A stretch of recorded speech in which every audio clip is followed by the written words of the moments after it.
había olvidado. Eso. Poner a grabar la clase para después compartirla con ustedes, para que ustedes puedan repasarla después allí en YouTube. Vamos a mandar el link de la clase de ayer, de la clase de hoy también, y ustedes van a poder repasar lo que hemos estado estudiando, tanto en la clase de ayer como lo que vamos a ver en la clase de hoy. Y ahora voy a repetir lo que estábamos diciendo para que quede en la grabación, que la teología es el conocer en primer lugar a Dios. Eso es esencialmente teología, conocer quién es Dios, la naturaleza de Dios, la característica de Dios y su obra. También entendemos la teología como aquello que es la relación entre Dios y nosotros los seres humanos, lo que Dios ha hecho por nosotros para poder salvarnos, para poder revelarnos el Evangelio. Y estábamos indicando que la máxima revelación de, de la teología, o las dos fuentes supremas de revelación de la teología, es la Biblia, las Sagradas Escrituras, y en segundo lugar, la máxima y lo más extraordinaria revelación de quién es Dios y cómo es Dios, es por supuesto en nuestro Señor Jesucristo. Él mismo lo dijo. ¿Quién me ha visto a mí? Recordemos, ¿recuerdan lo que le dijo a Felipe? Felipe le pidió a Jesús, revélanos al Padre. Y el Señor, mirando a Felipe, le dijo, quizás un tono reflexivo, Felipe, hace tanto tiempo que estoy con vosotros y todavía no me conoces. ¿Quién me ha visto a mí? Ha visto al Padre. Y esa es la máxima revelación y entendimiento de quién es Dios. Y eso es la esencia más fundamental de lo que nosotros llamamos como la teología. Bien, para que continuemos nuestra presentación, vamos a abrir vamos a compartir este Power y vamos, correcto, ahí. Vamos a continuar entonces con nuestra presentación. Ahora, nosotros estamos ahora viendo en nuestra materia los aspectos de teología sistemática y conocer algunas de las doctrinas más fundamentales e importantes de las Sagradas Escrituras. Y una de las cosas que ya podemos ir indicando y que están ustedes leyendo ahí es que la teología, en su sentido más amplio, incluye todos los temas estudiados en un seminario o escuela teológica. Y esto es lo que nosotros hacemos en el común del estudio de teología. Uno se matricula en un seminario teológico y dice, yo voy a ir a estudiar teología. El plan de estudio de un seminario teológico se le llama también estudiar teología. Ustedes mismos en esta hora están estudiando teología de una manera especial, pero están estudiando teología. Ustedes se incluyeron en este seminario y aquí hay un programa teológico y en ese sentido nosotros podemos hablar de una formación o una educación teológica. En dicho sentido, entonces, abarca áreas tales, cuando estudiamos teología o entramos a estudiar teología, nosotros entramos a estudiar temas tales como el Nuevo Testamento, el Antiguo Testamento y su enseñanza, la historia de la iglesia cristiana, ¿ya? La teología sistemática, que es cuando nosotros ordenamos los temas bíblicos por tema y vamos estudiando. Ayer decíamos estudiamos su desarrollo a través del tiempo, tanto en la Biblia como en la historia de la Iglesia hasta la actualidad. La teología aplicada, hay una teología, nótese, hay una teología aplicada. ¿A qué se le llama en el mundo teológico teología aplicada? Se le llama la teología aplicada a la práctica de lo que son elementos del trabajo del ministerio pastoral. Por ejemplo, la predicación es una acción de teología aplicada. El evangelismo, el predicar el evangelio de Jesucristo, es conocido también como teología aplicada. La consejería pastoral, ¿ya? La psicología pastoral, la orientación hacia una persona, la administración de una iglesia. ¿Cómo se administra una iglesia? ¿Cómo se dirige una iglesia? Eso está ya en el ámbito de lo que es la teología aplicada, de lo que es la práctica de la teología. Es la teología en acción, una teología en acción, hecho carne y sangre, por decirlo de alguna manera. Por eso es que cuando hablamos del estudio de la teología, y algunos sacan grados de estudio en teología, algunos dicen doctor en ministerio, o doctor en teología bíblica, o doctor en teología sistemática. Los doctores en ministerio son doctores o personas que se han especializado, no tanto en lo que dice la Biblia sobre los aspectos doctrinales, sino más bien en lo que tiene que ver con el trabajo eclesiástico, con el trabajo pastoral, con el trabajo misional. Eso es la teología aplicada. Entonces, en un sentido también más restringido, el término teología es aplicado entonces al estudio de las áreas de carácter doctrinal de la fe cristiana. Ya lo indicamos ayer y ahora lo reiteramos. Dependiendo de su propósito, la teología es clasificada en, ahora vamos a verlo desde un aspecto histórico, estimados hermanos, algo que viene hecho ya en la tradición del cristianismo. La teología ascética enseña que tanto la práctica de una vida virtuosa como la perfección cristiana que Dios exige pueden ser logradas a través del ascetismo, de una vida de privación de los placeres comunes. A eso se le llamó la teología ascética. Consiste en una autodisciplina, generalmente son aquellos que se castigaban el cuerpo. En el tercer siglo y cuarto siglo de la era cristiana abundaron aquellos que practicaron la teología ascética, que era vivir apartado de todo bien, de todo placer o de todo beneficio, se castigaban el cuerpo, vivían en lugares oscuros, a veces en cuevas, arriba de árboles. Entró una cosa bien extraña cuando se practicó esta forma de teología que se llama teología ascética. También tenemos la teología bíblica, ya hablamos ayer de ella, que es la rama de la teología que procura alcanzar el conocimiento de Dios por medio del estudio de la Biblia como un todo, y no solo a través de pasajes aislados. Los teólogos bíblicos pueden especializarse tanto en Antiguo como en Nuevo Testamento. La base de la teología bíblica es este elemento muy importante y que ustedes también lo van a estudiar en alguna medida, la exégesis. La exégesis. La exégesis es, dentro del ambiente teológico, la madre de las ciencias y de la comprensión de las Sagradas Escrituras.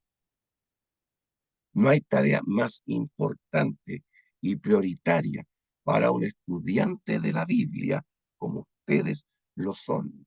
Y en lo que se están convirtiendo en este estudio, en que ustedes sepan que la primera gran responsabilidad de alguien que ejerce el ministerio o que se prepara en el ambiente teológico, que debe saber que para la comprensión de cualquier tema de la Biblia, debe comenzar por hacer esto que se llama exégesis.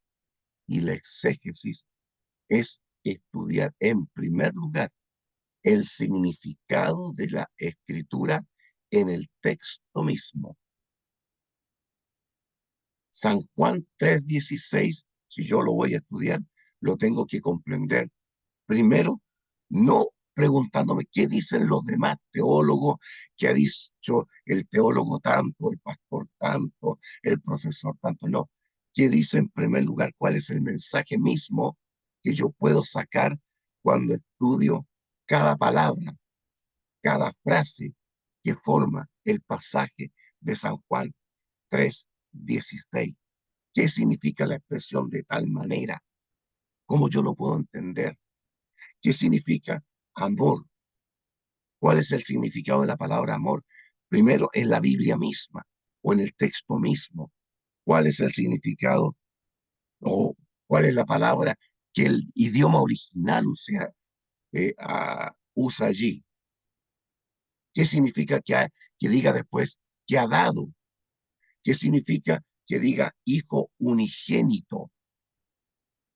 Ahí hay una palabra clave que ha sido muy estudiada y es tremendamente importante en el estudio de la exégesis y de la teología y de la cristología.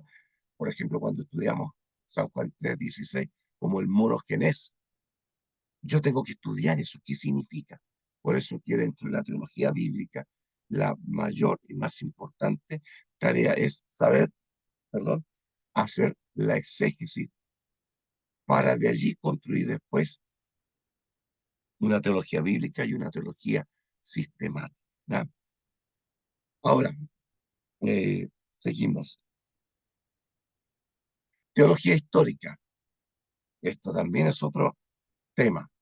Cuando nosotros estudiamos teología histórica, es el estudio de los orígenes y el desarrollo del pensamiento teológico a través de los siglos y de la historia de la Iglesia.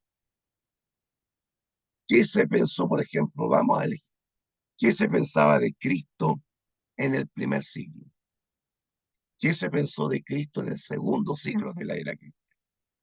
¿Qué se pensó de Cristo en el siglo tercero y en el siglo cuarto? Y así sucesivamente yo puedo ir estudiando en la teología histórica qué se pensó sobre Cristo a través de cada uno de los siglos, donde hubo a lo mejor alguna desviación de la enseñanza de la cristología bíblica, donde se añadieron cosas a la cristología, donde se quitaron cosas a la comprensión de quién es nuestro Salvador, el Señor Jesucristo, o de la Trinidad o de la deidad. Eso está dentro del estudio de la teología histórica. Ahora, una cosa tenemos que, perdón, tener bien claro.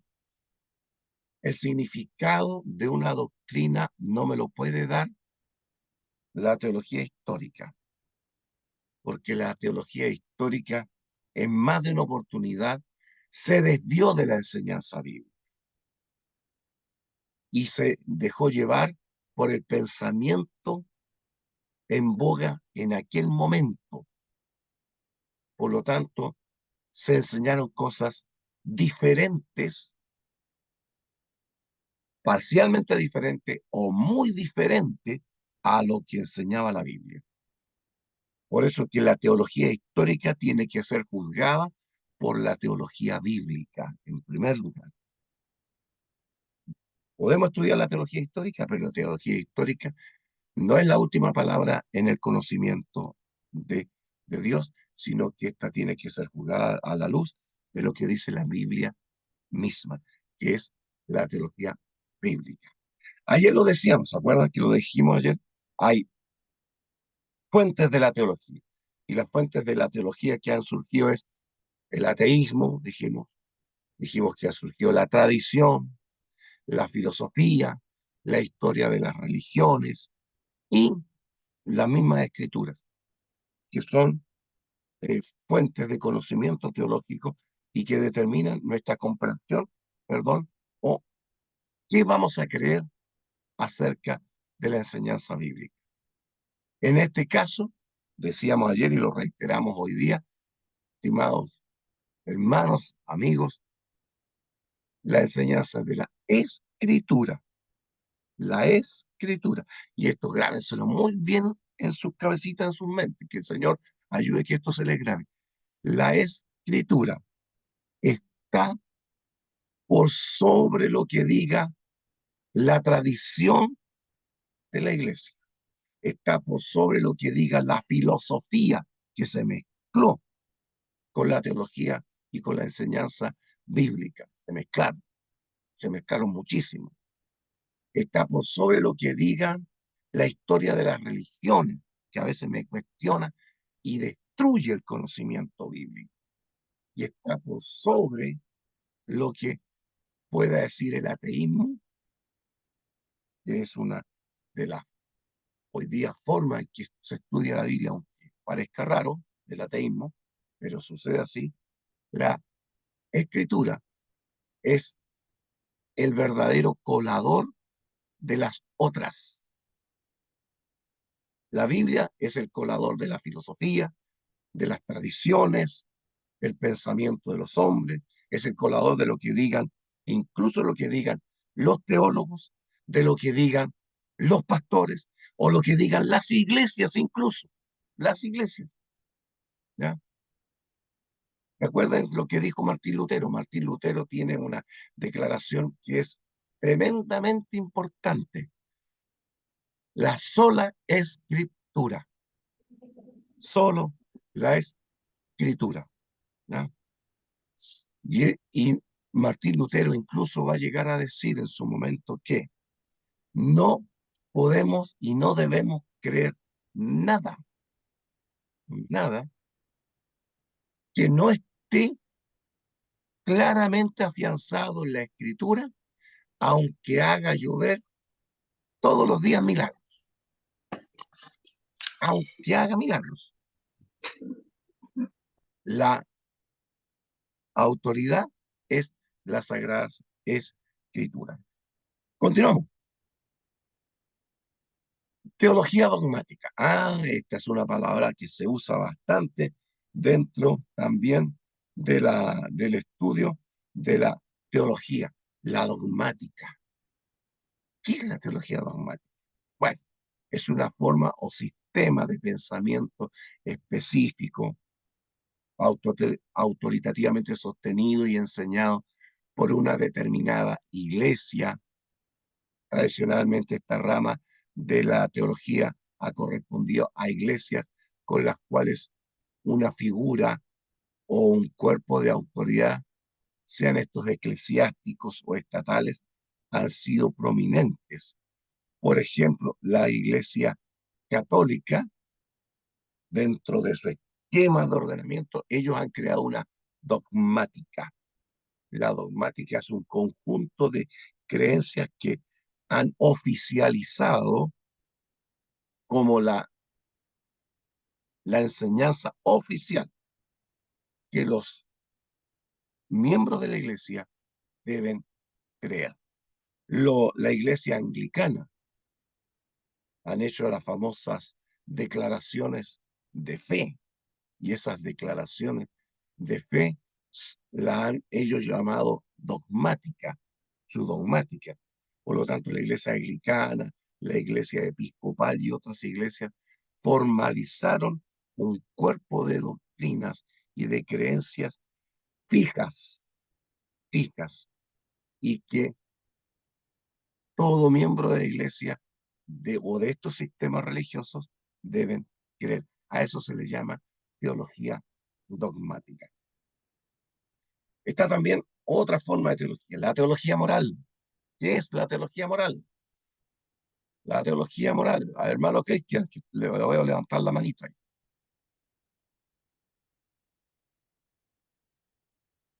Con respecto a eso, profesor, tenía también, creo que no solamente la Iglesia católica, anglicana o episcopal han cometido ese, a lo mejor ese error de formar dogmas o de levantar creencias así o doctrinas tan rígidas que no han permitido el avance o el crecimiento o de una iglesia, porque lamentablemente ya el hecho de hacer una separación entre los laicos y el clero, podríamos llamarle, ¿Mm? o la libertad de conciencia en cuanto al estudio bíblico, se han formado estructuras muy rígidas donde a lo mejor el sacerdote,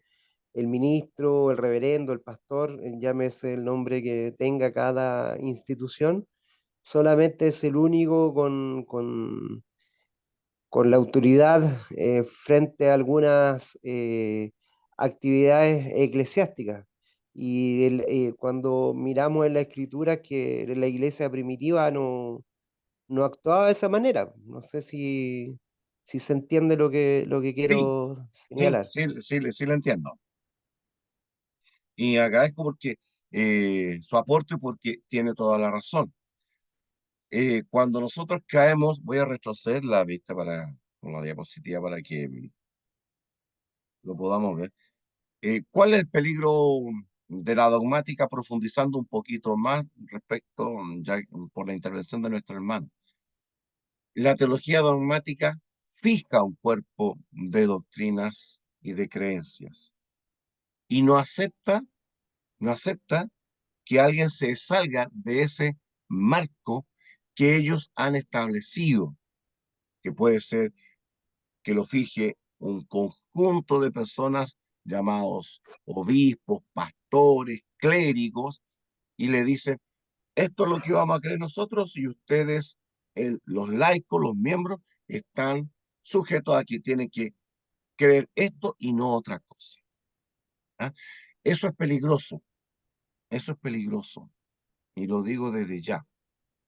Es peligroso que un pastor, por muy siervo de Dios que sea, me diga, usted hermano tiene que creer esto porque yo se lo estoy enseñando así, y si usted no lo piensa así, usted está mal y vamos a disciplinarlo, o usted es un rebelde, cuando a veces esa declaración del pastor no tiene el respaldo bíblico suficiente para poder usar esa actitud tan, a veces llamamos dogmática, precisamente, de decirle a alguien, usted tiene que creer esto porque yo se lo estoy enseñando así. No, ustedes se están formando aquí, mis hermanos, para decir, por sobre todas las cosas, escrito está. Igual que Jesús cuando enfrentó a Satanás allí en el desierto. Él tenía la autoridad para haber dicho, mira Satanás, tú sabes muy bien quién soy yo. Y yo te digo, o yo te mando. No, Jesús no lo hizo así. El ejemplo de Jesús es tremendamente importante. Él siempre le contestó a Satanás con un claro y contundente, escrito está. Incluso cuando se enfrentó Jesús a las autoridades eclesiásticas de su tiempo, ¿qué, qué les dijo? ¿No habéis leído lo que dice la Escritura? ¿No habéis leído lo que dice la Escritura? ¿O qué dice la Escritura? Jesús siempre apeló a que la autoridad máxima en cuanto a la fe, a la creencia y a la práctica es las sagradas escrituras, el escrito está. Y eso es tan importante porque marca la gran diferencia en lo que fue, por ejemplo, la reforma luterana, que separó al cristianismo, al Sí, eso es cristianismo, raro. separó al cristianismo de una forma que se había fijado de creencias para volver al cristianismo hacia la fe en las sagradas escrituras, ¿ya? Así que, hermanos, recuerden este principio que es, hay que tener cuidado. Nosotros debemos basarnos siempre en el claro escrito está, porque eso es lo inspirado, eso es lo que tiene la autoridad de Dios, la palabra de Dios, ¿ya? La teología moral, esta es otra forma de estudio teológico también, que es el estudio en relación con la ética, con el comportamiento, con la moral, con la moralidad. Como tal, la teología moral busca proveer las bases teóricas para determinar lo que es correcto o equivocado en la conducta y en el cumplimiento del deber cristiano. ¿Cuál es la conducta debidamente moral, sana y ética que debe regir un cristiano? De eso se dedica el estudio de la teología moral. La teología natural, ayer lo mencionábamos, es esa enseñanza o estudio de la existencia y de los atributos de Dios que pueden ser estudiados a través de los elementos creados, de la creación, de la naturaleza, sin depender o separándose a veces de las sagradas escrituras, de la revelación. La implicación es que la existencia de Dios puede ser demostrada a través de la razón. Y esto es peligroso, mis hermanos.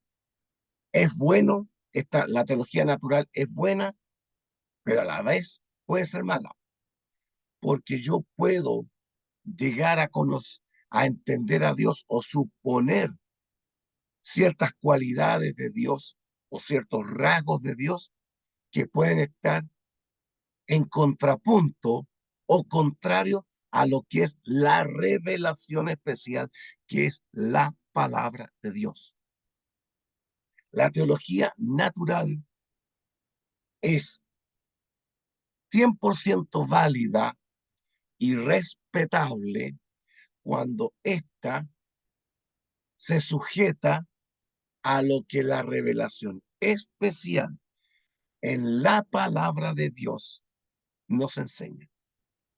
Si ésta está de acuerdo con la palabra de Dios, entonces esa teología natural nosotros podemos aceptarla como correcta, como viable, como un elemento que nos revela un poco más acerca de quién es Dios. Pero cuando la teología natural se aparta para empezarnos a enseñar cosas que la Biblia no enseña, como por ejemplo, un teólogo por allá por los años 50, mediados del siglo XX, Teilhard de Chardin, Teilhard de Chardin, empezó a hacer una forma de teología natural, de estudiar teología y de estudiar a Dios a partir de lo que la biología y la creación decían, como él lo entendía.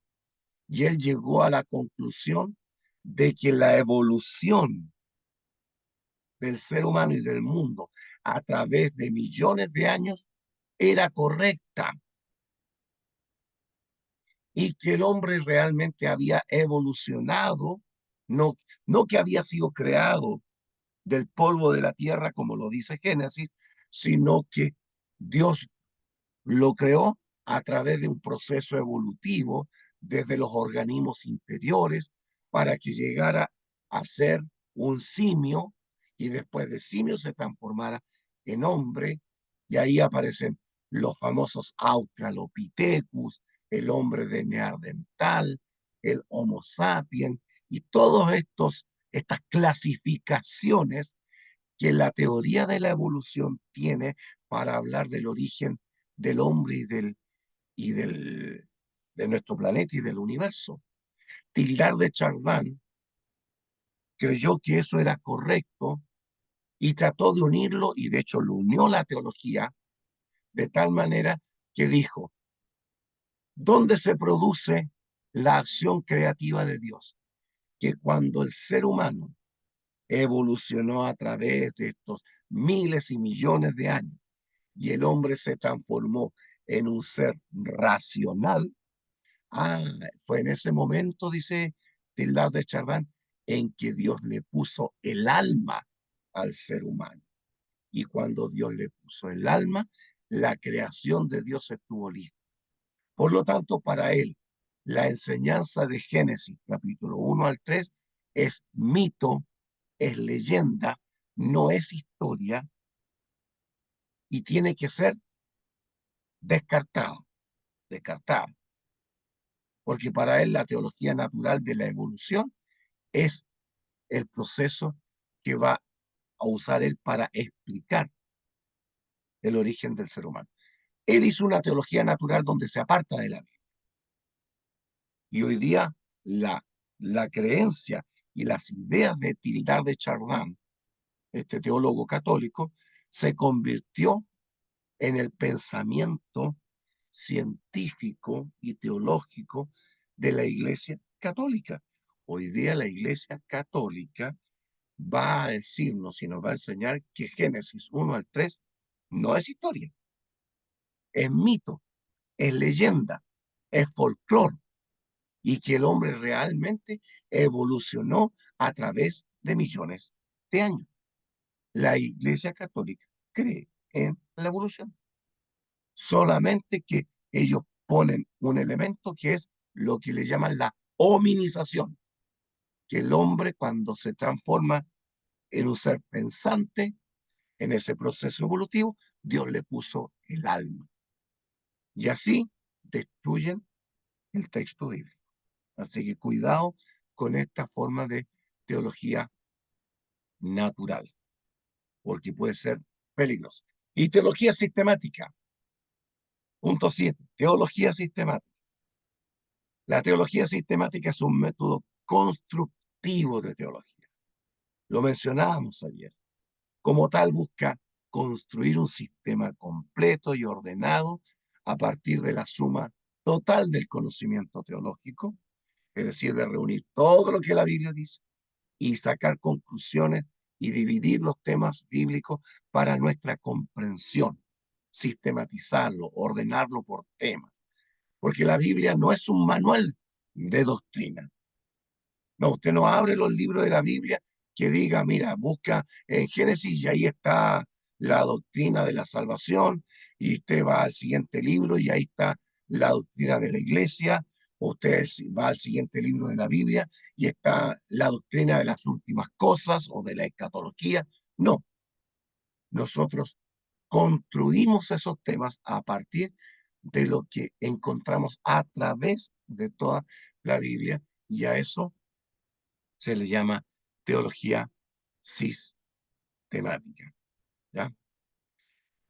Otro elemento para estudiar la teología o de la comprensión teológica, mis estimados alumnos, las etapas históricas de la teología. Ustedes van a escuchar hablar de la teología patrística, que es el pensamiento teológico que se da durante los primeros 3 o 4 siglos de la era cristiana, partiendo desde el siglo II en adelante. Siglo II después de Cristo, siglo III, siglo IV y siglo V se consideran teología patrística, de la palabra pater, que significa padre, o la teología de los padres del libro. ¿Qué pensaron los primeros cristianos que hicieron teología en aquella época? Y eso se llama teología patrística. ¿Ya?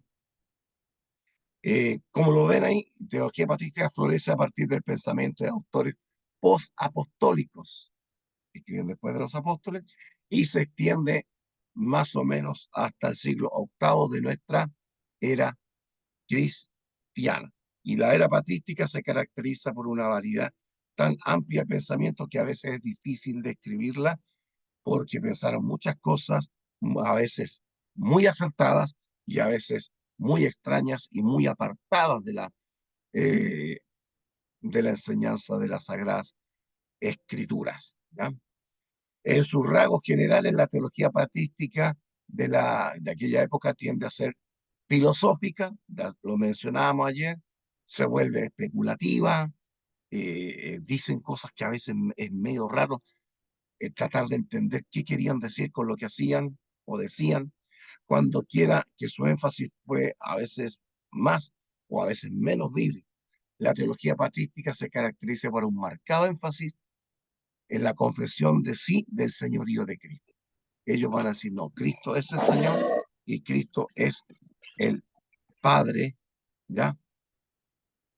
El Señor y es Dios.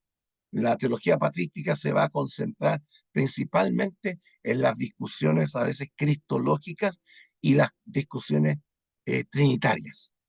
Aquí van a surgir las discusiones sobre si Cristo es igual al Padre o no lo es, si el Espíritu Santo es Dios o no es Dios. Y ahí van a surgir los famosos concilios, como el concilio de Nicea, que va a afirmar la Trinidad, o concilio de Constantinopla, que van a ir dándole algún tipo de decisiones con respecto a quién es Cristo. Primero, si Cristo era realmente plenamente Dios, o después discutían, oye, ¿y Cristo es plenamente humano? Eso se va a dar en esta teología patrística. Después viene la teología escolástica, en la historia, en la etapa de la historia del estudio teológico. Allí, después de la patrística, viene este término que viene del escola, la palabra latina escola, que significa escuela. Pues la teología escolástica es principalmente determinada por una tradición educacional de las escuelas europeas de pensamiento medieval. O sea, se crearon escuelas de teología y en esas escuelas de teología se iba a estudiar lo que ya estaba fijo, ya estaban determinadas ciertas creencias. Y a eso se le llamó escolástica. Fueron teóricos y más que estudiar la Biblia se dedicaban a estudiar la filosofía de los autores griegos. La Biblia se fue perdiendo, increíble, se fue perdiendo, mis hermanos, durante la época escolástica. Incluso la autoridad de la Iglesia de Roma va a prohibir que los laicos lean la Biblia. Martín Lutero, por poner un ejemplo, Martín Lutero llegó a ser sacerdote y siendo sacerdote ordenado, muy pocas veces y prácticamente nunca había leído las Sagradas Escrituras. Los sacerdotes se formaron en el conocimiento de cualquier cosa, pero no sabían de Sagrada Escritura. La ignorancia de la Biblia fue terrible, terrible. Y es más, durante la época escolástica se prohibió, como ya lo indiqué, que un laico leyera la Biblia o tuviera o se atreviera a tener parte de las Sagradas Escrituras. Quien fuera encontrado con las Sagradas Escrituras era juzgado por la Inquisición y condenado en un auto de fe, que era quemarlo vivo. ¿Por qué?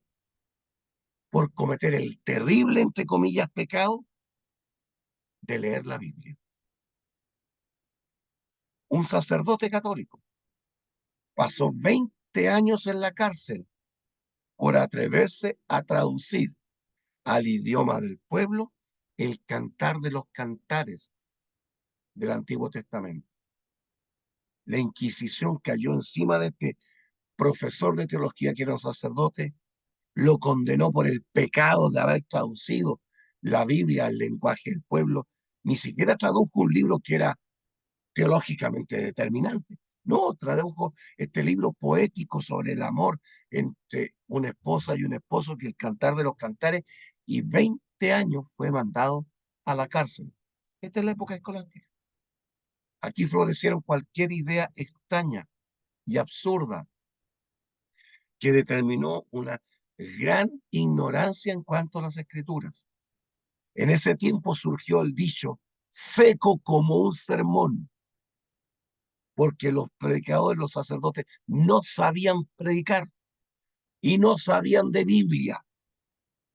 Y como no sabían de Biblia, se ponían a leer y a repetir sin sentido sermones que habían sido escritos siglos antes. Los sacerdotes, como algunos historiadores lo mencionan allí, eran haraganes, comilones, profundamente filosóficos. Era extraña la situación que se dio aquí, pero hasta a veces da un poquito de vergüenza el ver lo que se hizo en nombre de la fe cristiana durante esta época escolástica. Pero también tiene sus luces, también tiene alguna cosita buena. Teología reformada, ahí ya empezamos a tener un lenguaje que se acerca a lo que nosotros conocemos. La teología reformada nos estamos refiriendo a la que viene con la reforma luterana de Martín Lutero en 1516. Ahí tenemos a un Martín Lutero, a un Juan Calvino, ¿ya? Y otros tantos reformadores que volvieron al creyente a la Biblia, ¿ya? A pensar en Cristo y las verdades, en la fe, en la gracia. La reforma a menudo no equivalió a total innovación. Se le quedó a veces pegada muchas cosas de la tradición escolástica anterior y, y cayeron a veces en en volverse a veces semejante a la iglesia de la Reforma. Después que murió Calvino, después que murió Lutero, la Reforma o los reformados empezaron a formar dogmas y esos dogmas los volvieron tan parecidos, lamentablemente, al periodo anterior o de donde habían salido, que era la iglesia de Roma, que hubo que hacer reformas de la reforma. Y ahí surge la reforma radical, que son los anabaptistas.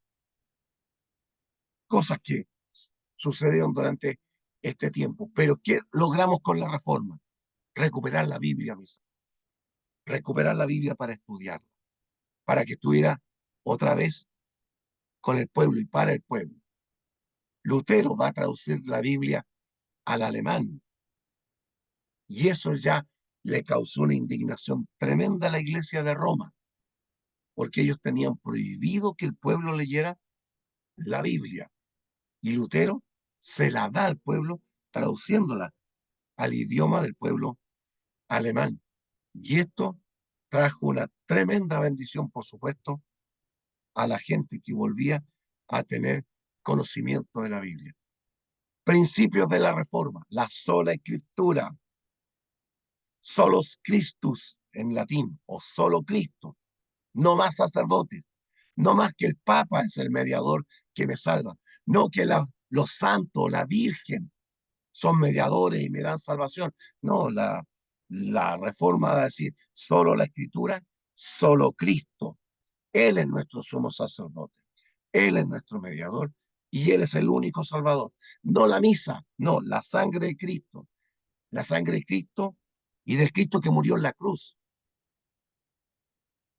Eso marca un cambio de mentalidad que hoy día no lo comprendemos, pero hace 500 años atrás, hermanos, esto era como maná del cielo para gente que estaba hambrienta de la salvación. Solo la gracia. Hoy día que nosotros hablamos tanto de la gracia y podemos beneficiarnos de la gracia y entender la maravillosa gracia de Cristo que nos salva, hace 500 años atrás no se conocía, no se entendía. Dios era visto como un Dios severo, que lo único que buscaba era dónde estaban las fallas de los seres humanos para castigarlos. Martín Lutero llega a decir en algún momento a un amigo sacerdote que tenía, quiero descubrir un Dios para amar, quiero descubrir un Dios que me ame, No ver un Dios que lo único que anda buscando es dónde fallo yo para castigarme. Y ahí Lutero va a encontrar en la lectura de la epístola a los romanos esos pasajes maravillosos que marcaron la transformación de este hombre de Dios, que es Romanos 1:17. Mas el justo por la fe vivirá. Por lo tanto, somos salvados por gracia. Y esa gracia fue un bálsamo que en ese tiempo, hace 500 años atrás, sanó tanta herida, mis hermanos. Tantos descubrieron la salvación, tantos estaban tan agradecidos de descubrir a un Dios de amor, a un Cristo redentor, como hoy día nosotros no lo sabemos apreciar tanto como ellos lo valoraron, porque ellos no lo tenían, no lo comprendían. Y cuando volvieron al conocimiento de las verdades bíblicas, un mundo nuevo se abrió para ellos. Como ocurre con cualquier persona, mis hermanos, con cualquier persona que descubre el valor de la Escritura, que descubre el valor sin igual de Cristo, que descubre lo tremendamente significativo que es la gracia de Dios, de saber soy salvo por la gracia de Dios. Él me dio su gracia, no porque yo sea bueno, sino porque Él es bueno. No solo no por mis méritos, porque no los tengo, sino por los méritos de Cristo. Esa es la teología de la Reforma. Y por supuesto, una última gran declaración de esta teología reformada: sola pide, solo por fe, solo por fe. ¿Qué significa hoy día para nosotros solo por fe?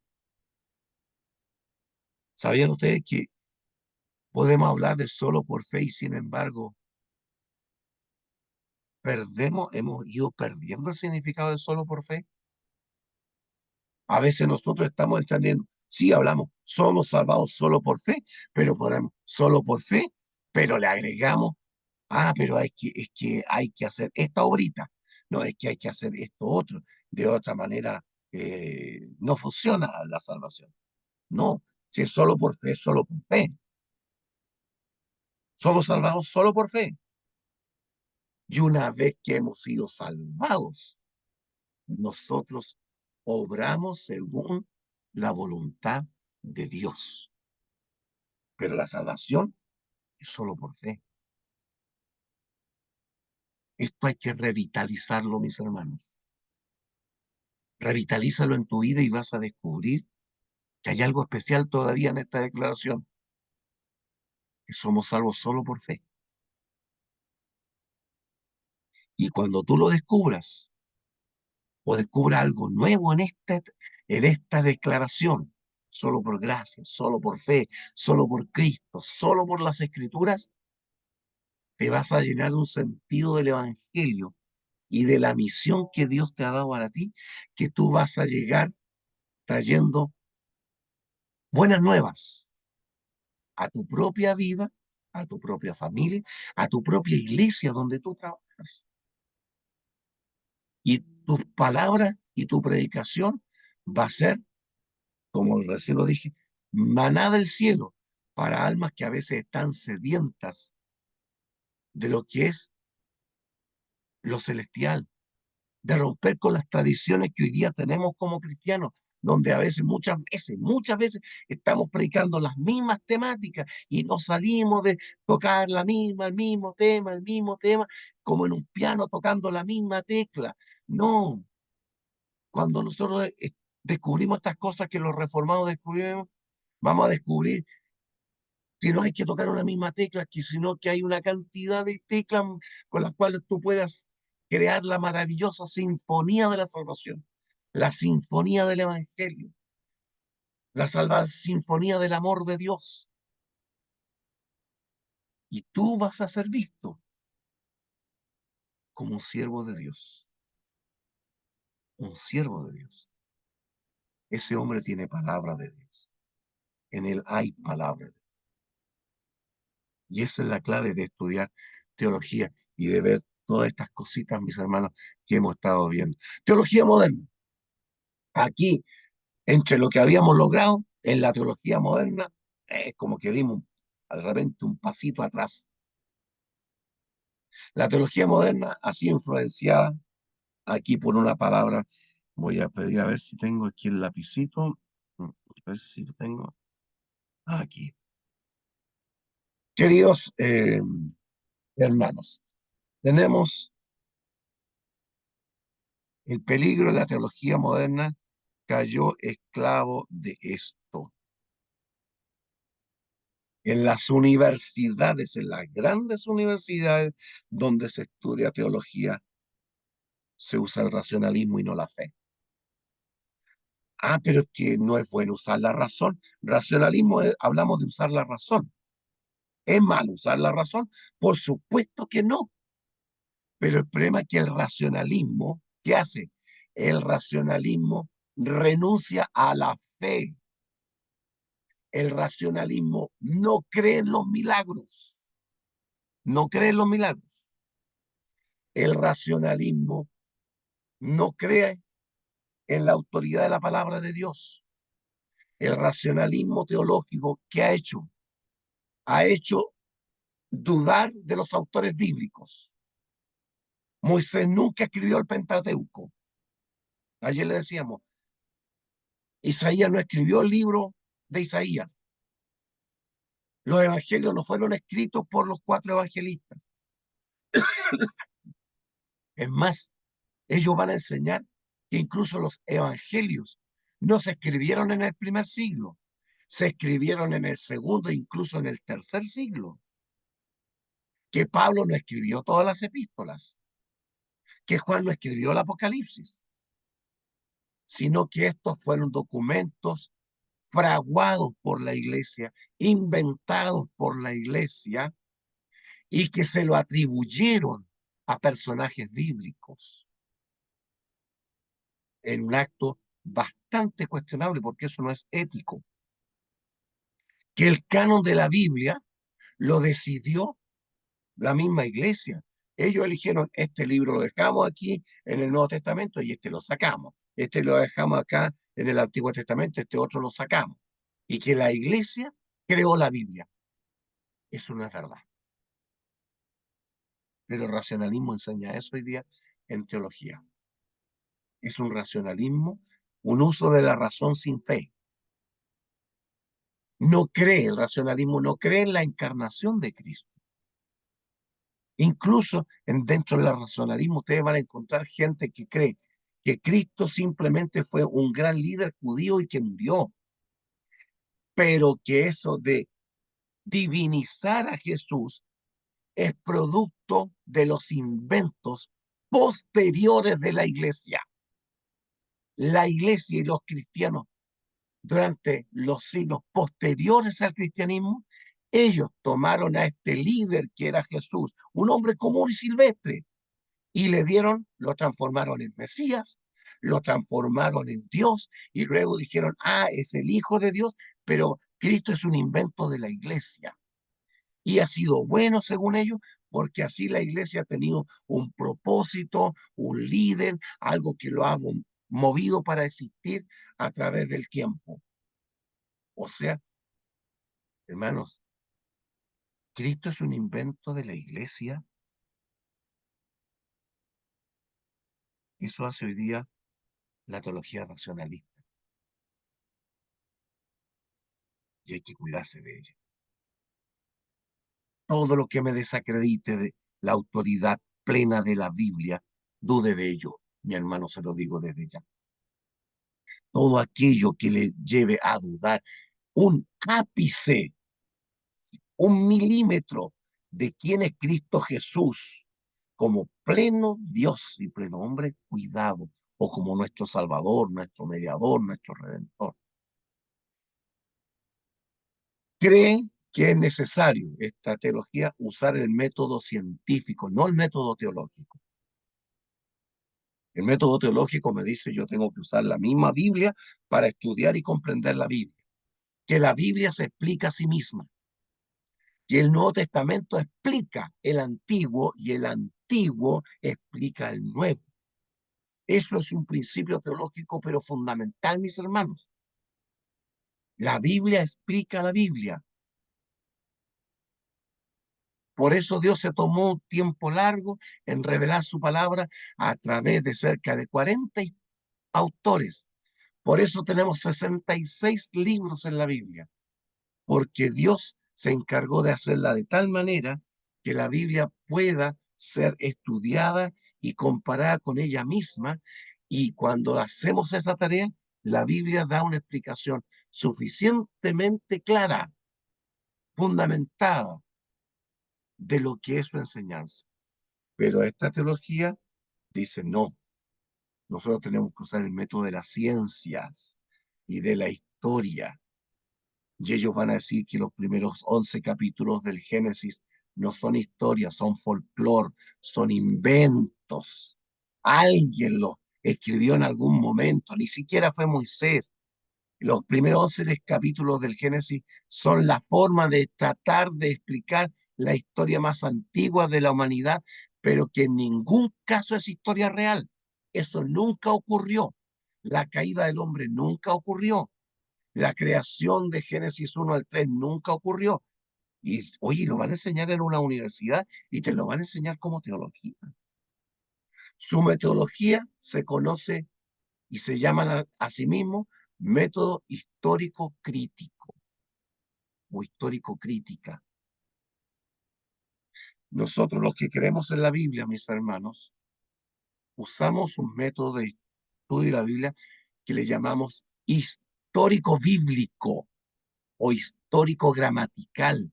Estudiamos la historia, pero la historia la estudiamos a la luz de la enseñanza de la Biblia o de la comprensión de los textos bíblicos, histórico gramatical o histórico bíblico. Pero el método histórico crítico se aparta de la Biblia y me va a decir y me va a enseñar de que la Biblia es un conjunto de leyendas simpáticas, agradables, pero en ningún caso la Biblia es un libro inspirado. No, no, no, no es inspirado.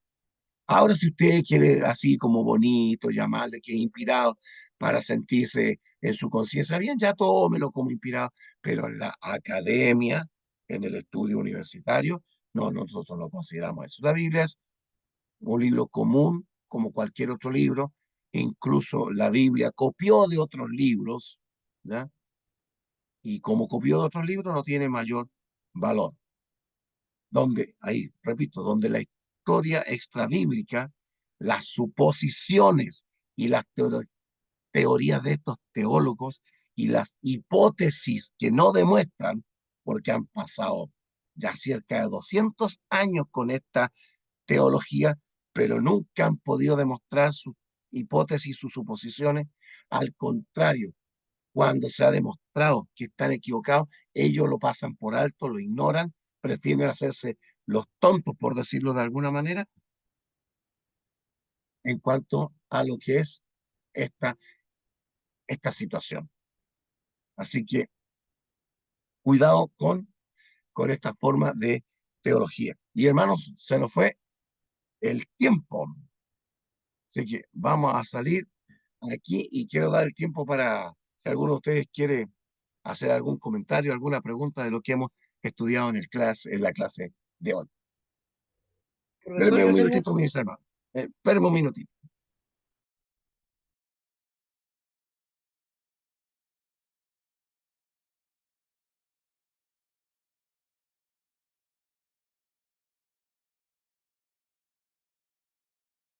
Ya, volví. Estamos aquí, estamos aquí. Ya, cuéntame, mis hermanos. ¿Alguna pregunta, algún comentario de lo que hemos estudiado el día de hoy? cuando estaba hablando sobre la teología natural, eh, recordé que también hay otro movimiento que salió de una rama protestante que, que habla también sobre la evolución del hombre, pero desde una mirada cristiana y habla sobre las distintas especies que se fueron creando a través de millones de años. Y eso está en un libro que se llama el libro Durantia. y de hecho eso salió como de unos cristianos de una religión bastante conocida, ¿Mm? pero es como bien extraño también, y cuando mencionaba lo de la teología natural, me acordé también que existe eso, que es bien similar. Por supuesto, no es muy posible que sea así como usted diga. Han habido muchos que han querido, de alguna forma, para armonizar con el pensamiento científico moderno, tratan de adaptar el mensaje bíblico y que de alguna manera la evolución la tratan de meter en la enseñanza bíblica. ¿Para qué? Para que los demás lo acepten de que no somos ignorantes, porque esta forma de ciencia dice que el que cree en la creación es un ignorante que ni siquiera merece ser escuchado. Así son de dogmáticos, cerrados totalmente. ¿Ya? Entonces, usan la burla, la risa contra el cristiano. Y sin embargo, hay evidencias científicas que ellos saben que existen, que contradicen sus teorías, pero eso en ellos no lo van a mencionar. Hay evidencias demostradas científicamente que la evolución no pasa de ser simplemente una teoría. La evolución nunca, que quede claro, mis hermanos, yo hago historia en la escuela donde trabajo, yo hago historia y me toca tocar el tema de la evolución. La evolución nunca ha sido demostrada.